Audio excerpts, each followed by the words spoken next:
Hello and welcome to the Sales Moguls. We are a YouTube channel, and this is me, Abby. I'm from Singapore, and I've got a lovely co-host here who's David, dialing in from Oslo. David, super glad to have you as a co-host here. I'm super excited to be launching this podcast.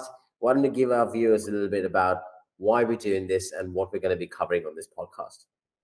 Couple of great questions there, Abby. Great to start off the YouTube cast with some good questions. Very solid.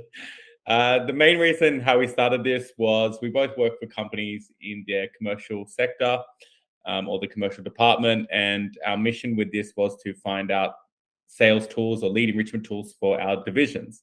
And upon doing this, we found that there were so many of them out there that we realized we had to go on a journey.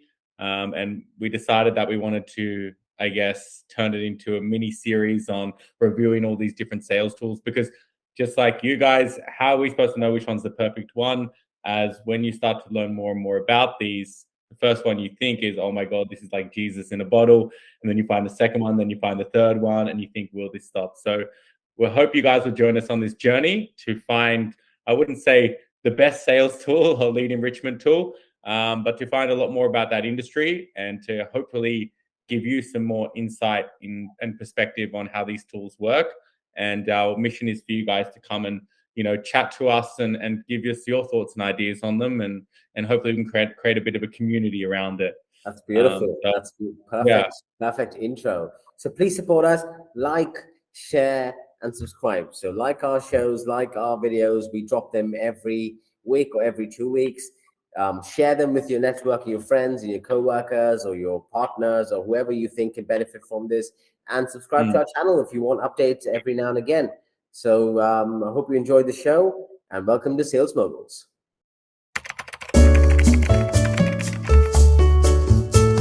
Just to do a quick sort of introduction, that LinkedIn Sales Navigator is not the same as LinkedIn, the main platform.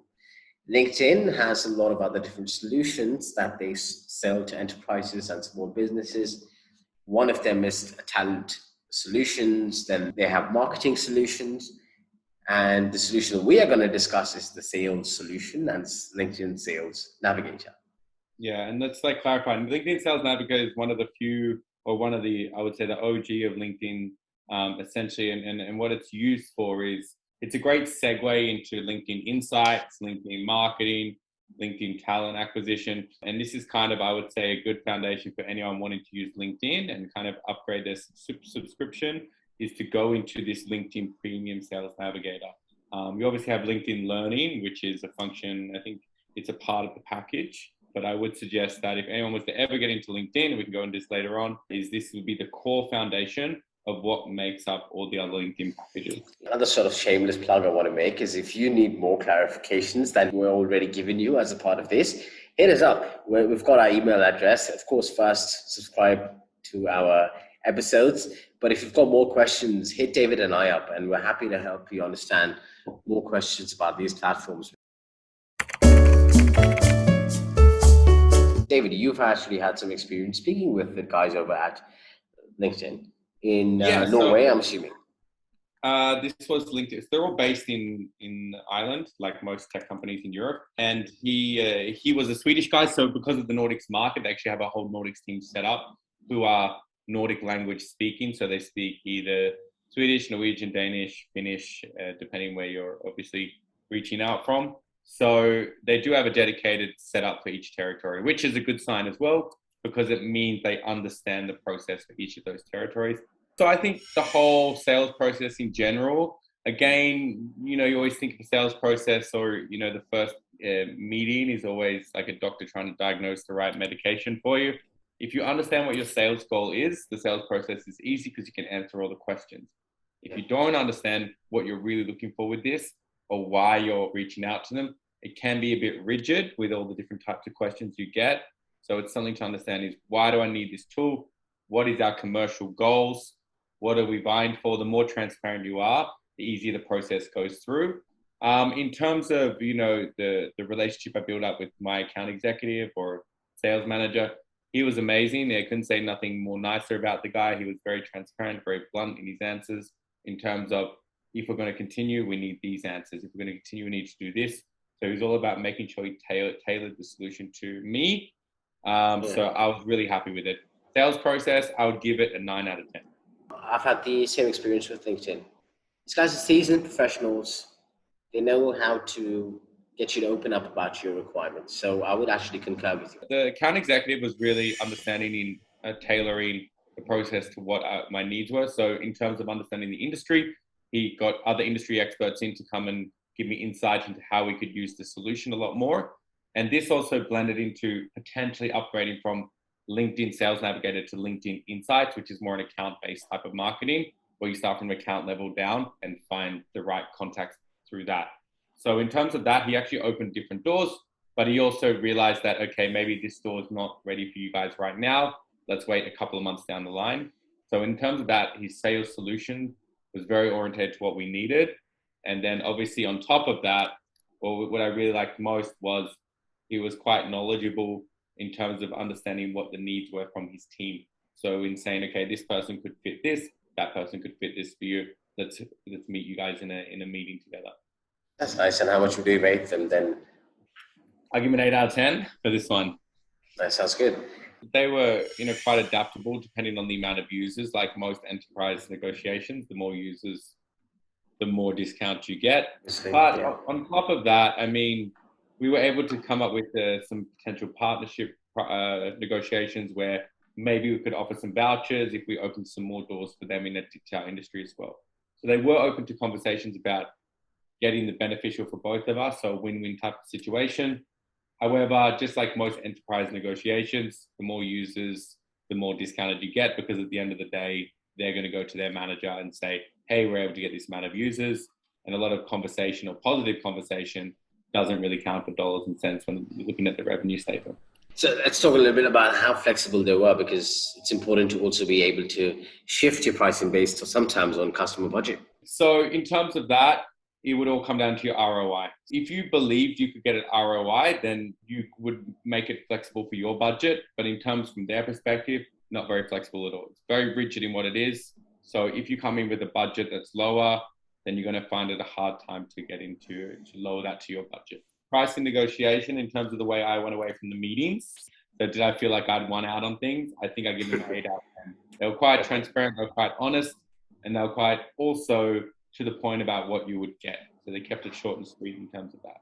So did I go away with my ideal price?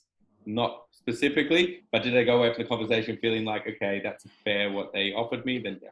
LinkedIn is quite an intuitive platform, but in terms of getting things set up, we had a quick demo call, went through everything, and they were always available whenever I emailed them.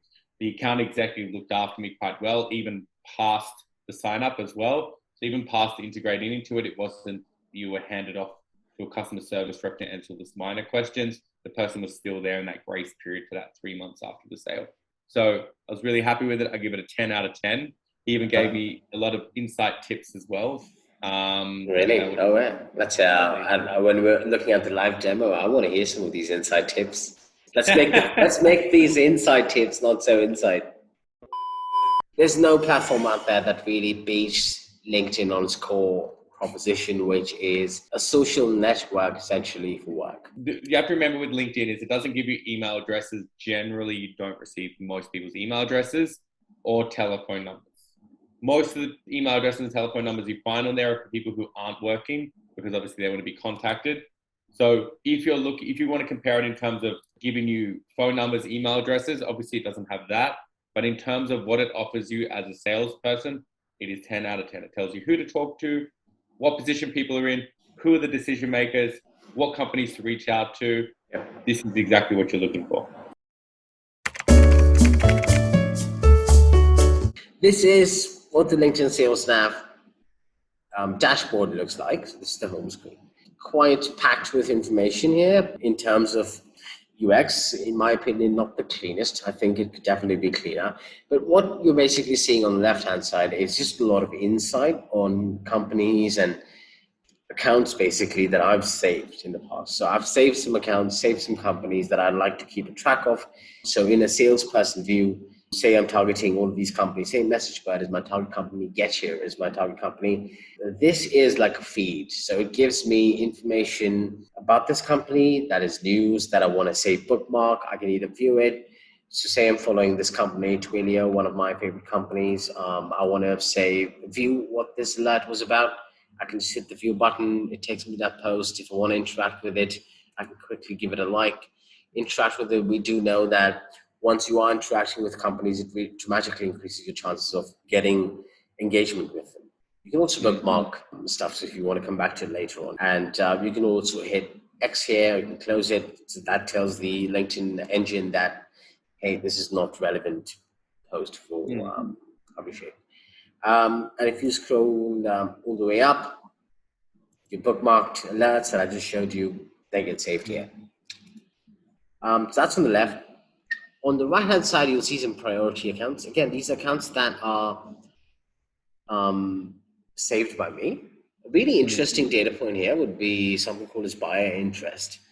And you see this green arrow mark that points upwards. It's an 8%. So how LinkedIn calculates this, at least from the information that they are able to reveal to us, by seeing how often you have people from gorillas in this case interacting with your LinkedIn page. So if you've got a LinkedIn page of your company, say I work at Microsoft, for example, how often does gorillas interact with the Microsoft LinkedIn page? That takes this number up and down. Interesting. That's a really good point, because as we see in other platforms, they have the sales interest, or the intent interest, I should say, which I have found over my experience is not as impactful in my industry as it could be. Whereas I guess what you're trying to display with this is that at least they know of your brand. So at least when you're talking to someone from that company, the buy interest increases because they know who your brand is. But on the other side, it could mean that they make a quick decision on you as well because they know who you are. Yeah, it's like a smart dashboard. It really tells you who do you need to go after now. Yeah. In this case, I look at gorillas versus the others. I see them, they have the highest interest level, so 8% being the maximum. And that's what's pushed this number right up. So push this company right up, rather. And I think, not to kind of rein in on the parade a little bit, Abby, let's remember that Gorillas was founded by ex-colleagues from the companies that we used to work for, and the same as GetHere and all these companies. So it doesn't necessarily take into account the intent of, are they actively looking up for the companies that we work for? It's just saying that these people have taken an interest in our Absolutely, platform. You're right. And one thing to take into account is these people in this segment, they are not potential buyers of our products. They are potential competitors, or not potential, they are competitors. And that's something that maybe warped my mind a little bit, is when I was looking at some of the other tools we were looking at. Intent interest, just because someone's typing in, let's say, route optimization, we're using my segment, it doesn't necessarily mean they want to buy that. It just means that someone from that company has looked up route optimization. If I were to say find a company that is showing legitimate interest and I feel like I want to know, but if you click on that, it says view decision makers, and I could see everyone who LinkedIn thinks could be in the senior sort of category, who could be a decision maker when I sell them a product, be any product really. And it sort of tells you how many, and I can filter here. So what this brings me into a whole new page that I can start filtering. Let's just say Europe then. Let's just expand that a bit more, say secondary connections. I can then go in by years of experience. I can say, okay, I want to filter by someone who's like super senior or not senior. So in a nutshell, it gives you people who could potentially be interested in you, and it gives you a way to filter out and target. Once you reach this point, you want to target people and you want to go after them as you would hunt as a salesperson would. You would start saving these contacts to a list. So you have two things here: account lists and lead lists. A lead when it comes to LinkedIn is a person, and an account when it comes to LinkedIn is a company. You can start saving these people to a list, quite simple. Just hit list. You've got custom lead lists. You can create lead lists, or you can create new lists altogether. You can say, podcast important, obviously, Mm. and create and save. And then you can just continue adding them. So this is nothing new in the sense that this is very similar to a lot of the other platforms that we've seen. Um, and from here on, what you are doing is essentially just consolidating everyone that you want to target. And these are accessible quite easy. It's on a lead list tab here that's on the top of your dashboard. You'll see this list filtered by name here. And then you can further toggle and say, okay, if I want to toggle to someone who's posted on LinkedIn in the past 30 days, I can just hit that button and then it shows you further in that list who's been active. So this gives you an indication about who's been active on LinkedIn. So you have account lists, which is basically companies. Then you have lead lists, which is basically people. And then you have some new feature, something called a smart link. So basically what a smart link does is that I can generate a link that allows me to put content in. So say I want to attach documents, say I want to attach my sales deck, or say I want to attach my quote, my price quote to a company. I can attach all of that content into this, and I can then generate a unique hyperlink that I can then send to a customer or a prospect. And as and when they open those links, I get insight about how often they've opened it, how many times they've opened it, and those basic level insights. So I don't think, in my opinion, it's not worthy of being right up here. I think part of the reason LinkedIn Sales Nav has one of this along with messaging here is because they really run out of unique things to talk about on this top bar. Sorry for being brutal, but smart links for me, making it to the top bar, not that impressive. It's just an add-on feature in my opinion. And so is messaging. And that's really interesting that Abby brought that up, is that it's gone to the top there, is that the only drawback with LinkedIn or LinkedIn Sales Navigator is there's not really much more you can do with it. You can make it more attractive, as in the platform as a whole, but in terms of, fundamentals or, core foundations of what it does, there's not much more you can add on. LinkedIn is a great foundation, but LinkedIn won't be everything. To take your sales to the next level, you need something extra.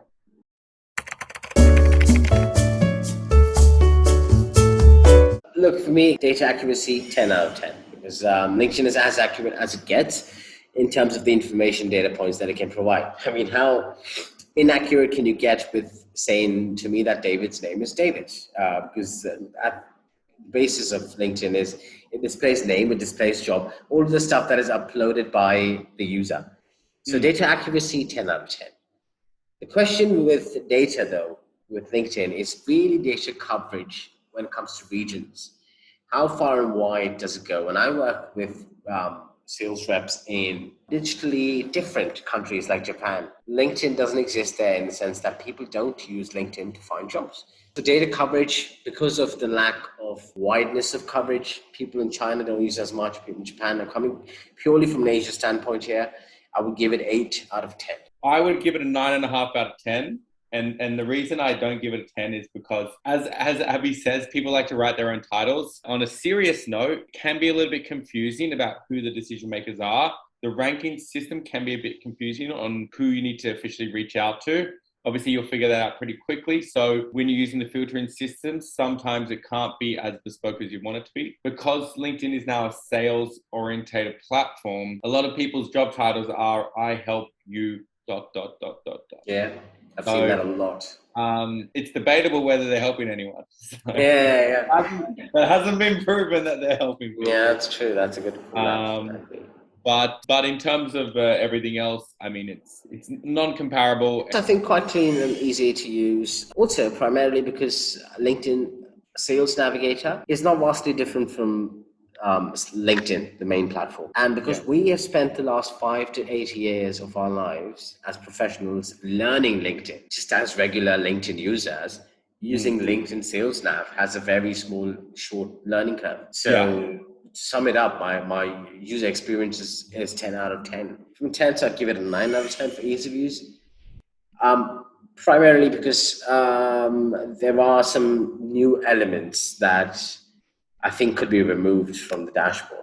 Like you would have smart links really removed from, I know I've said it before, but I'll say it again. Smart links for me doesn't make it to the top bar of the LinkedIn Sales Nav home screen. So just take it off and make it easier for me with less clutter.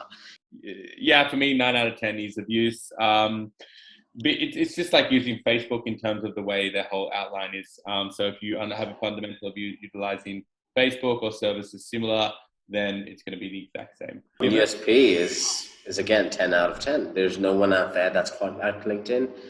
USP is 10 out of 10 for me. And I want to say USP as well is your sales team is always using LinkedIn. So even if they don't have LinkedIn Sales Nav, they're always on there. So a unique selling point as well is that they're already using it. Why not get them to use it effectively? Well, that again for me is 10 out of 10. I'm not getting into it. I've not had a single moment where LinkedIn's been down. I will make one side comment, which is about CRM integrations. And I did try and integrate my CRM to LinkedIn. That is a bit complex. And I think the development work that needs to go into an integration is with LinkedIn is something worth exploring before you enter into a contract. Just a caveat for all of our users considering.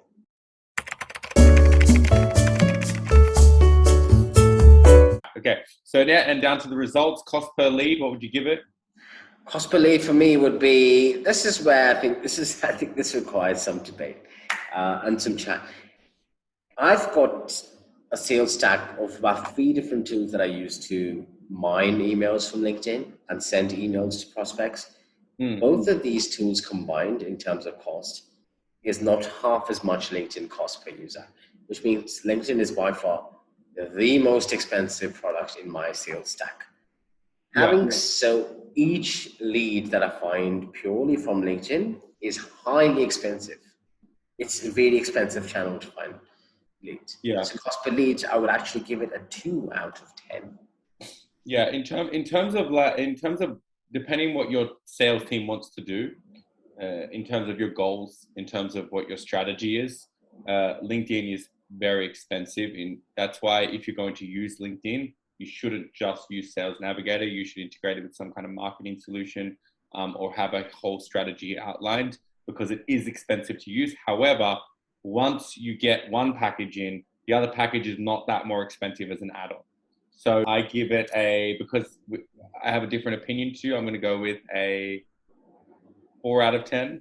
Yeah, so as I said, if you want to find out more about the pricing structure, you can always just reach out to us first. And that's something as well. We're always happy to give advice on any of these tools before you go and speak to these people. Return on investment, what would you give it? Well, return on investment for me, LinkedIn scores really high return on investment, simply because even though every lead is expensive, data is highly accurate, data coverage is really good, insights are really good. Overall, the tool is easy to learn, the training is great, support's great, the sales team is great, LinkedIn teams are usually great, and hence I would give it a very high rating on return on investment. It would score 8 out of 10 for me. Return on investment, I give it an 8 out of 10 as well. We are in sync on LinkedIn. This is I love it. It's a David and Abby aligning moment. LinkedIn is your foundation into sales lead enrichment, is your foundation into sales, into sales tools, sales platforms. You should always have LinkedIn at least at a Sales Navigator level, if not more. Obviously, it depends on your budget, but if you really want to make an effective sales team and a sales team work effectively, you need Sales LinkedIn Navigator, because it's also how you're going to measure against other sales tools. This is the Bible. This is the measurement tool. This is going to help you to understand whether your sales team's been effective and who they need to reach out to. This is going to enrich your CRM system as well. So there's a lot of factors that come into this. And on top of that, this can actually enrich your sales tools. So if you have a sales tool that can give you a lot of telephone numbers and mobile numbers, you can then create a list from LinkedIn and put that into that as well. So if I was a sales tool, I would be making a partnership with LinkedIn. I don't think they're going to be making any partnerships, but LinkedIn is really something that is necessity. So for me, it is a buy. 2 thumbs up buy. I love it. If you've got the money, if you've got the budget, get LinkedIn Sales Nav. Use it to give your team that cutting edge intelligence for sales leads. Well, I hope you guys liked the video. We put in a lot of work, and thanks a lot as always for watching. Make sure you like, share, and subscribe. We love the support. We love the acknowledgement. And if you want us to put up more videos or different tools that you think you might find useful or you can benefit from, send them over to us. Send us an email. Put your comments in the comment section, and let us know what we can do next and help us improve. Thanks again for watching, and see you again at Sales Moguls. One last sip. I realized I need to get a glass. This looks too university-like. Yeah, that's definitely what's going to stop us from going to Hollywood. I'm trying to move this bar. Do you know how to move this bar? Do you see the bar? What bar? Okay, good. Okay, it's the Zoom bar that I can see. Zoom bar. All right, great. That's